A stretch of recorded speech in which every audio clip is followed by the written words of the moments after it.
बिस्मिल्लाहिर्रहमानिर्रहीम। मोहतरम नाज़रीन व सामीन, अस्सलामु अलैकुम वरहमतुल्लाहि वबरकातुहू। किन तीन अशख़ास के लिए नबी करीम सल्लल्लाहु अलैहि वसल्लम ने जन्नत में घर की ज़मानत दी है।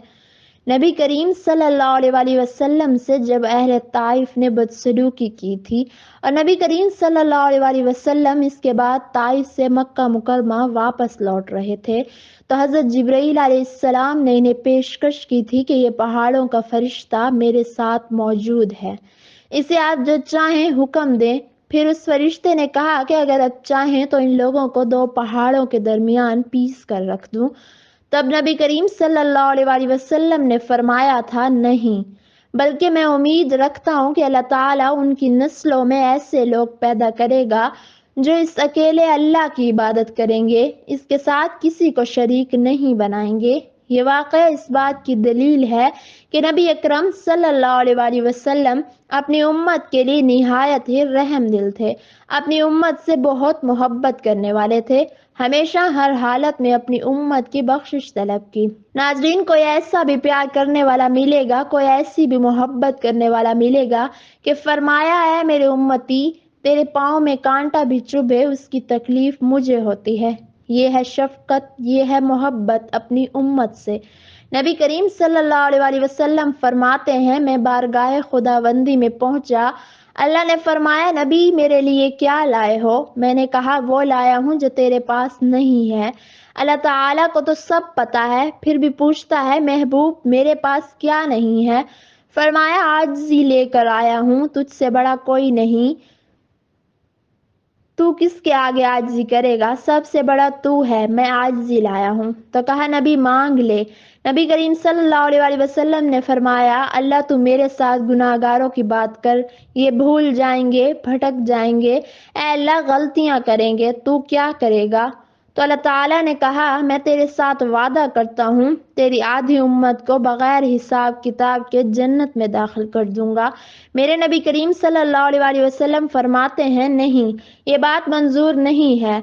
नबी तू क्या चाहता है? तो कहा, ऐ अल्लाह तू मुझे सिफारिश का हक अता कर, तू मुझे इजाजत दे, मैं कहता जाऊं तू हाँ करते जाना। नबी करीम सल्लल्लाहु अलैहि वसल्लम फरमाते हैं कि मेरे रब ने मुझे सिफारिश का हक दिया है, मैं क़यामत में सिफारिश करता जाऊंगा और अल्लाह मेरी उम्मत को जन्नत अता करता जाएगा। पहली उम्मत के लोग नबी करीम सल्लल्लाहु अलैहि वसल्लम को माअज़ल्लाह तकलीफ देकर अपने घरों में सो जाते थे और नबी करीम सल्लल्लाहु अलैहि वसल्लम की हालत ये थी कि वो जो पत्थर मार के सोए हैं, कांटे बिछा के सोए हैं, ये नूर से भरा वजूद रात को उठता था और उन पत्थर मारने वालों के लिए हिदायत की दुआ मांगनी शुरू करता था।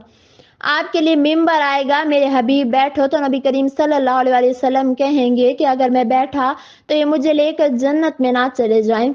तो नबी करीम सल्लल्लाहु अलैहि वसल्लम फरमाते कि मैं खुद खड़ा रहूंगा और अपना हाथ मिंबर पर रख दूंगा कि या अल्लाह तेरी बात मान ली मैंने कि मैंने मिंबर पर हाथ रखा हुआ है, लेकिन मैं बैठूंगा नहीं कि मैं अपनी उम्मत का आखिरी हिसाब करवा के ही जाऊंगा, ऐसे नहीं जाऊंगा। और नबी करीम सल्लल्लाहु अलैहि वसल्लम कहेंगे कि मेरी उम्मत मेरी उम्मत।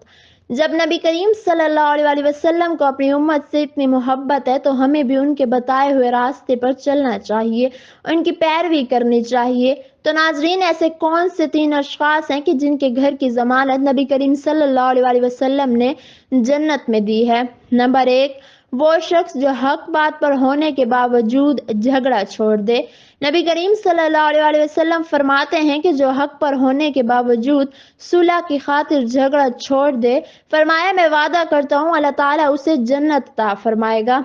छोड़ दे बहस कुछ देर के लिए, रिश्ते बचा लें, बहसें छोड़ दें, ताल्लुकात बचा लें।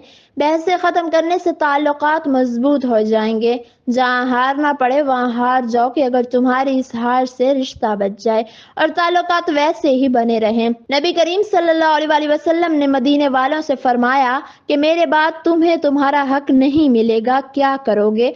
कहा कि हम तलवार उठाएंगे अपने हक के लिए। नबी करीम सल्लल्लाहु अलैहि वसल्लम ने फरमाया कि अगर मैं इससे अच्छी चीज़ बताऊं?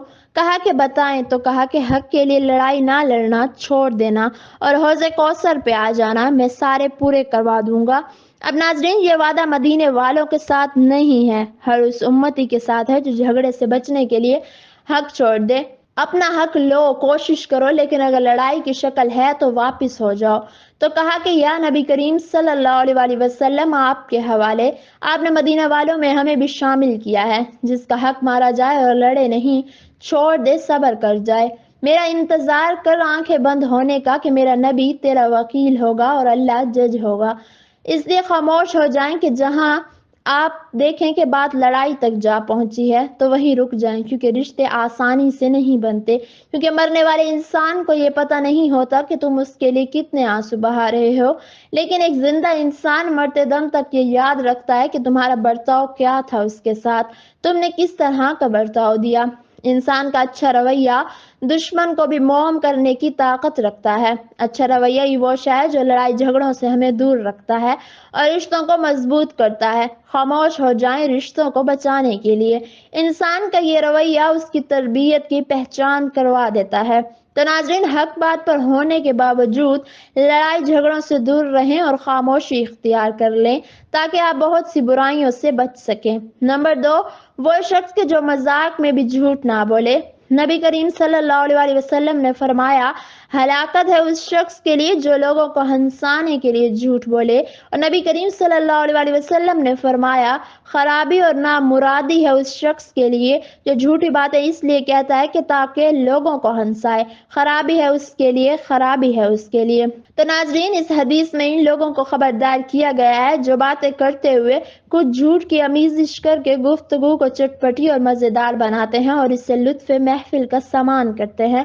ہر وقت کہتے ہیں کہ ہماری پریشانی کا سبب یہ ہے، وہ سبب بھی ہوں گے جو ہم سمجھتے ہیں، لیکن ہماری پریشانیوں کا بہت بڑا سبب ہمارا جھوٹ بولنا ہے، قرار قلب کا نصیب نہ ہونا، معنی بات ان کا نہ ملنا، ہر وقت پریشانیاں ہی رہنا، بے چین رہنا، دکھوں میں مبتلا رہنا، حالات کی تلخیوں میں، سنگینیوں میں مبتلا رہنا، اور ایسی کہ کبھی دور ہی نہ ہو۔ اس کا سبب یہ ہے کہ ہماری زندگیوں میں جھوٹ ہے۔ تو جھوٹ کسی صورت بھی نہ بولے، اور مذاق میں بھی جھوٹ نہیں بولنا چاہیے، اس کے لیے بھی ہلاکت کی وعید ہے۔ اس لیے مذاق میں بھی جھوٹ نہ بولیں اور قیامت کے دن سے ڈریں کہ جس دن اللہ تعالیٰ ایسے لوگوں پر غضبناک ہوں گے کہ پھر ان کے لیے عذاب کے سوا کچھ نہ ہوگا۔ تو اس لیے خود کو بچا کے رکھیں اور مذاق میں بھی جھوٹ نہ بولیں۔ نمبر 3، وہ شخص کے جس کے اخلاق اچھے ہوں۔ اچھا اخلاق آپ کو ہمیشہ لوگوں کے دلوں میں زندہ رکھتا ہے۔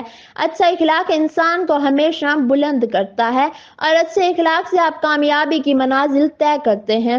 نبی کریم صلی اللہ علیہ وآلہ وسلم نے فرمایا، مومنوں میں سب سے زیادہ کامل ایمان والے وہ ہیں جو اخلاق میں سب سے اچھے ہیں۔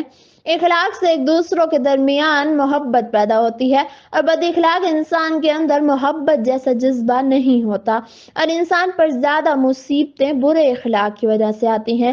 اللہ نے ہر انسان کو خوبصورت پیدا کیا ہے، لیکن خوبصورتی کا تعلق اخلاق سے ہے۔ اخلاق سے ہی انسان کے اندر خوبصورتی پیدا ہوتی ہے اور یہ انسان کو پرکشش بنا دیتا ہے۔ نبی کریم صلی اللہ علیہ وآلہ وسلم نے فرمایا، لوگوں میں بدترین شخص وہ ہے کہ جسے اس کی بد کلامی کے ڈر سے لوگ چھوڑ دیں۔